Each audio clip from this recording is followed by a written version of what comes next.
Hello fellow YouTube friends, followers, fools and flabbergasters, my name is Mason and it's time for another easy PvE build guide. Today's build of choice is Condition Catalyst. Yes, you heard that right, Condition Catalyst. Condi Catalyst is a build that many people don't have on their radar, but with today's patch it got a whole lot better. It's a great choice for both instance content and open world, is fully ranged and provides itself with full uptime on might, fury, quickness and protection. It can be built with the same gear as Condition Weaver or Tempest and can further be adjusted to supply quickness and other boons to allies, making it a good support option. In order to understand how a Condi Catalyst build works, we need to talk about elemental empowerment and auras. Auras are effects that apply conditions, damage, stuns, etc. to enemies and boons to you when you get hit. Auras are an integral part of Catalyst since granting or gaining auras has additional benefits too. When using the Earth trait line with Written in Stone, any signet you use applies an aura to you. This is important as the trait Elemental Epitome gives you stacks of elemental empowerment whenever you grant yourself an aura. Every stack of elemental empowerment increases all of your stats by 1%. Another way to gain stacks of elemental empowerment is Vicious Empowerment. This gives you stacks of elemental empowerment whenever you immobilize or disable enemies, and we have a bunch of disables in the kit. Last but not least, due to Empowered Empowerment, it's important that you reach 10 stacks of this, because only then you get the maximum effect. Let's go into the rotation. We're going to use Pistol and Warhorn. On the Pistol build, we'll use a rotation that alternates between Fire Attunement and Earth Attunement and squeezes water in between. You always want to use Signet of Fire, Signet of Earth, Glyph of Elemental Empower and Flame Barrage from the Elite Elemental on cooldown. You also want to use your Jade Spheres whenever they are available. They are instant cast, provide boons to allies and deal damage, so they're free damage and boons. Now, the bullet mechanic on the pistols complicates things for ideal damage output, but for starters it's fine to use stuff on cooldown and start paying attention to it once you get used to the general flow. The general attunement flow is Fire Attunement, Water Attunement, Earth Attunement and then repeat from Fire Attunement. When you're just starting, you can also skip the Water Attunement entirely at a moderate DPS loss. For the opener, we'll start in Fire Attunement and precast Glyph of Elementals and Glyph of Elemental Power. Then we're going to use all skills you have available aside from the Heal skill and Heat Sink, so skill number 4 on cooldown. Start with the Signet skills because they will stack up Elemental Empowerment. Next up we have a filler section with Water Attunement. From here onwards, basically all attunement sections start the same way.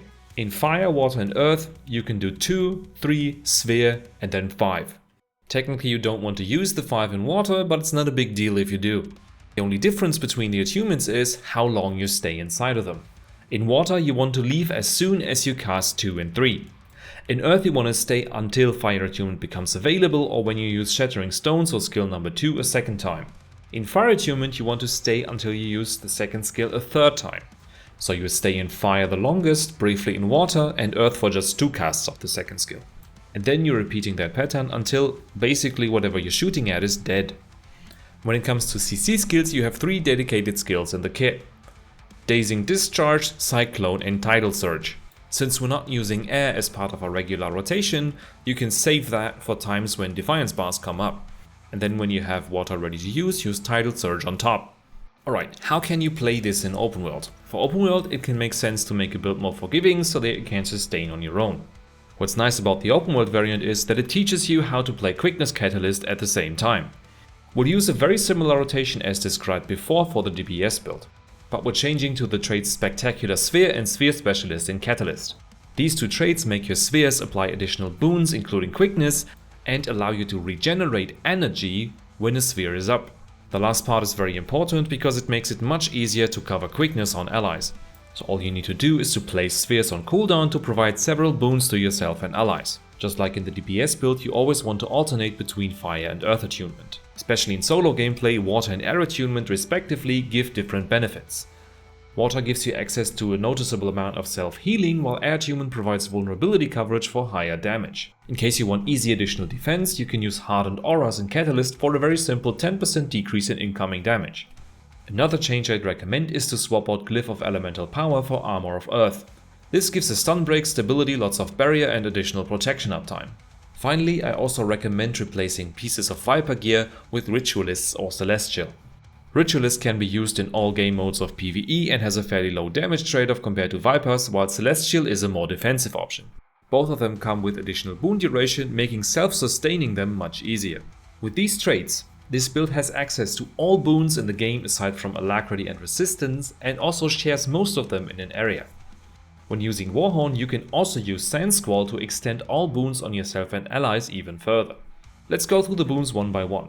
Protection and Aegis are covered by Sand Squall, Armor of Earth and Deploy Jade Sphere in Earth.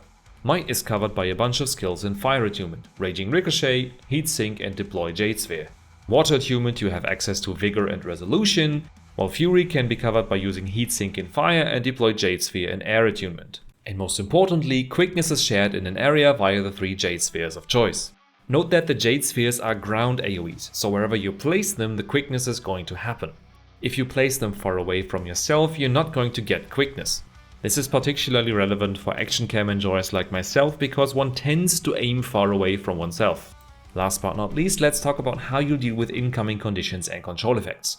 In case you need frequent Condi cleanses in open world, smothering auras in fire is definitely worth looking at. This cleanses conditions whenever you grant an aura to an ally, and transmuting one via Focus 5 for example cleanses 2 conditions in an area around you. This costs some damage for sure, but it can make your life in some situations much easier. As I said before, Armor of Earth is a very strong stun break. It also gives you long-lasting stability on using it, allowing you to bypass incoming control effects for a time. Technically, you also have the option to use Staunch Auras in Catalyst. This gives you stability whenever you apply an aura to yourself. This allows you to ignore incoming control effects frequently at the cost of a chunk of your damage. You can't really use this in the Quickness variant though, so this should only be a last resort if you can't deal with stuff without it. Before I conclude the video, I want to talk about the Firecam Catalyst build that you can also use. I made a rotation showcase of that in comparison to Fire Camping Tempest recently, so you can check that out too if you want. If you want to know how you can adjust that build to open world, there's a section in the written guide that you can find underneath this video. Alright, that's it for today. Feel free to like and subscribe for the YouTube algorithm. I hope this video was insightful for you and made you want to try Condi Catalyst. See you next time and happy aura spamming.